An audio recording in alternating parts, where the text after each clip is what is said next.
اي حاجه كتبدا بالزربه كتسالي بالزربه، وكاع ديك الخفه اللي بدون سبب في الاول كتمشي مع الوقت، وكاع ديك الحلاوه اللي ما كنقدروش نسيطروا عليها واللي ما كيقدرش عقلنا وقلبنا يستوعبها كترجع علينا بالمراره وخيبه الامل. الباب كان خاصو يبقى مسدود حتى نتاكدوا من شكون كيدق فيه، حيت الاشخاص اللي كنتلاقاو بهم صدفه في حياتنا ما كيكون عندنا عليهم حتى معلومه، ما عارفينش شنو مخبين لينا.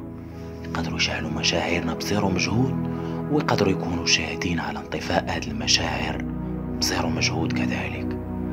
داكشي علاش كون اكيد لو اننا تفادينا داك الاندفاع المبالغ فيه وخدمنا عقلنا كانت الامور غتمشي بسلاسه وغادي تيسر وغتكون اجمل واقل ضرر.